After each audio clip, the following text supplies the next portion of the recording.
porteurs de l'aube font face à Davrik Fane. Noctis tente immédiatement un coup de bluff et agrippe de nouveau le fanatique.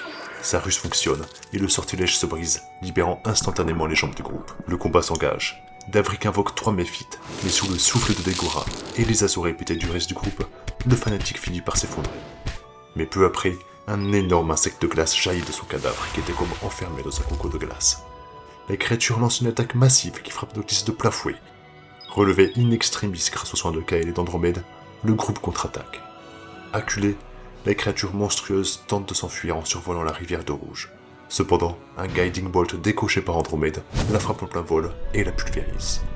Le monde illusoire bascule. Le groupe est de retour dans la salle du trône du château de glace. Mais la structure, ébranlée par la mort de son maître, commence déjà à s'effondrer. Les porteurs de l'aube se ruent vers les niveaux inférieurs. Au passage, ils libèrent l'oratrice Edgra et une dizaine de villageois captifs. Le cœur serré, ils doivent faire un choix difficile. Laisser derrière eux les autres prisonniers qui n'ont pas le temps de sauver. Ils se jettent à l'extérieur au moment même où la forteresse de glace s'écroule dans un nuage de givre. Au-dessus de leur tête, la noirceur se dissipe enfin. De retour à la brèche de Dougan, Edgral leur révèle que Davrik avait envoûté le village entier. Épuisés, mais victorieux, les porteurs de l'aube laissent les survivants se remettre de leur émotion, conscients du prix de leur victoire. Une fois installés dans une maison vacante, une étrange réalisation frappe le groupe. Noctis remarque que Drummond et Kael sont résistants contre le froid. Si le nain doit cette résistance à ses bottes magiques, offertes plus tôt par Imdra, Kael, lui, en ignore totalement l'origine. Cependant, Kael fait remarquer que Noctis aussi semble résistant. Le Firbolg reste évasif. Son silence obstiné éveille les soupçons de ses camarades, qui commencent à craindre une sombre influence démoniaque. Après un bref échange en tête-à-tête avec le Firbolg, Kael s'isole, visiblement bouleversé. Mais une autre explication s'impose. Le groupe pousse Andromède dans ses retranchements, exigeant de connaître la vérité sur son lien avec le diable Lévistus. Submergé, le tabaxi fond en larmes. Dans un sanglot, il déballe son passé. L'abandon dans son enfance, une jeunesse d'enfant sauvage élevée par une bourse, puis le rejet systématique par la société, effrayé par son comportement bestial. Le cœur à nu, il leur révèle enfin le pacte de Lévistus. L'archidiable demande d'être libéré et lui a promis en échange de lui rendre son apparence innée, celle d'un demi-elfe. C'est l'espoir pour Andromède d'être enfin aimé et accepté. Andromède mentionne également que le diable lui a juré que ses compagnons l'abandonneraient à la première occasion, dès qu'il cesserait de leur être utile. La réponse du groupe est immédiate et unanime. Rejetant les mensonges du diable, les porteurs de l'aube réaffirment leur affection sincère pour le tabaxi. Kael et Degora prennent la parole, pour lui rappeler que leurs différences font leur force, et qu'il a, plus que quiconque, sa place parmi eux. Pour sceller cette promesse et prouver l'impuissance psychologique du démon, Noctis saisit le contrat et le déchire. Même si le parchemin magique se rematérialise aussitôt, le Firbolg et Degora rappellent que signer un tel pacte condamnerait Faerûn tout entier. Rassuré, Andromède jure de ne pas céder. À cet instant précis, le contrat disparaît mystérieusement de sa poche. Perdu dans ses émotions, le tabaxi s'isole dans une chambre pour laisser couler ses larmes, tandis que le reste du groupe partage un repas avant de s'endormir.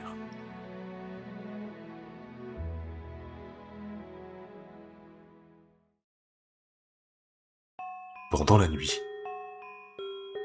Degora semble être comme possédée par le métal.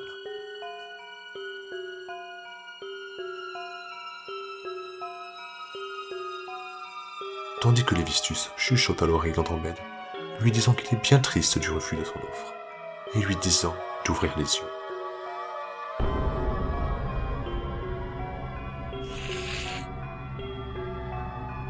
Les paroles exactes d'Andromède et Degora sont inaudibles pour ceux dans les autres pièces. Mais après un moment de tension, le calme finit par revenir dans la maison. Le lendemain, un débat s'ouvre sur l'avenir de la brèche Dougan. Kael propose de déplacer les survivants à Bon-Hydromel, mais l'oratrice refuse à cause d'une vieille querelle historique. Après avoir empêché Andromède de tenter un rituel d'invocation de divinité risqué sur une scène locale, le groupe apprend de ce dernier que la glace noire de Davrik est identique à la statue de l'hôtel de ville d'Isteven. Comprenant le danger, ils décident de s'y rendre immédiatement. En route, un violent blizzard s'abat sur eux, réduisant la visibilité et forçant les compagnons à s'attacher les uns aux autres par une corde. Le groupe tombe alors sur 2 ibours et 2 loups affamés qui se disputent férocement des carcasses. Voulant aider les ibours, Andromède se détache de sa corde et s'élance, peut-être un peu trop vite. Concentré sur son combat contre le loup, l'un des ibours se retourne, surpris par la venue soudaine du tabaxi, et le blesse violemment. Le groupe intervient. Grâce au sortilège de Kael et la diplomatie de Noctis, les ibours finissent par battre en retraite, tandis que les loups, eux, s'enfuit avec les restes de carcasse. Les porteurs de l'aube reprennent la route, alors qu'Andromède est profondément déçu par ce dénouement. De retour à Bourg-Hydromel, les porteurs de l'aube retrouvent Olivessa. À ses côtés se tient une inconnue, nommée Beldora.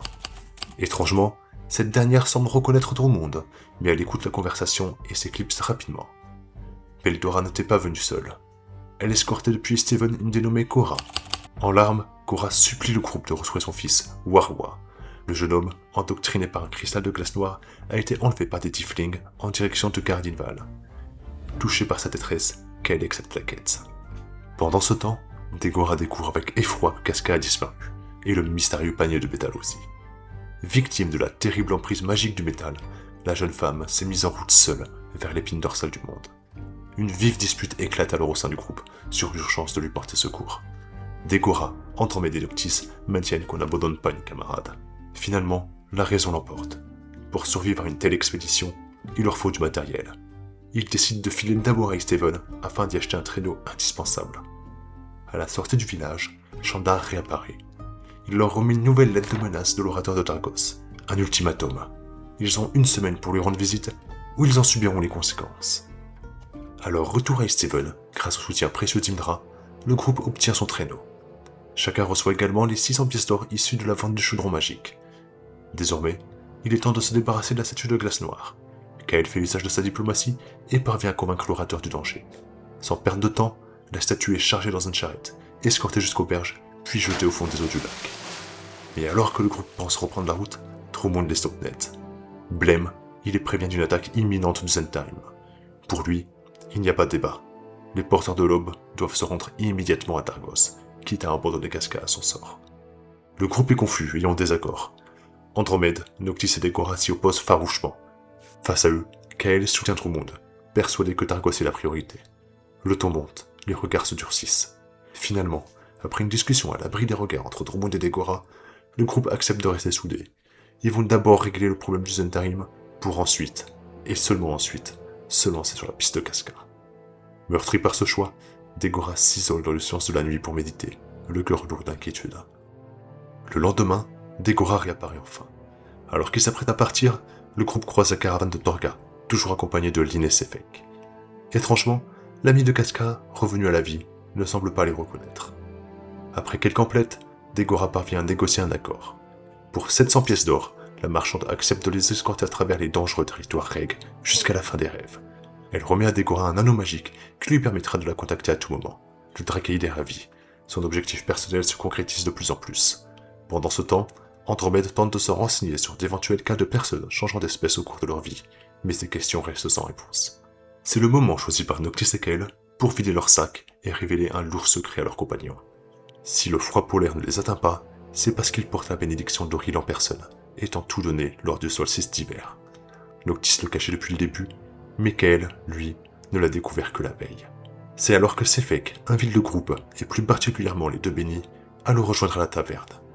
Là, les yeux du tueur s'illuminent soudain d'un éclat surnaturel. Il leur annonce que le regard de la déesse est posé sur eux. Sans le moindre remords, Sefek confesse ses meurtres passés. Il leur révèle sa véritable nature. Il est le bras armé d'Oril, sauvé des eaux par la Vierge de Glace pour exécuter les sacrifices humains qui nourrissent sa puissance. Son message délivré, il s'évapore à travers le mur dans un sifflement de brume glaciale. Glacés par ces révélations, mais plus déterminés que jamais, les porteurs de l'aube montent à bord de leur traîneau. Un long voyage de 6 heures les attend. Cap sur Targos, prêt à se jeter tout droit dans la gueule du serpent.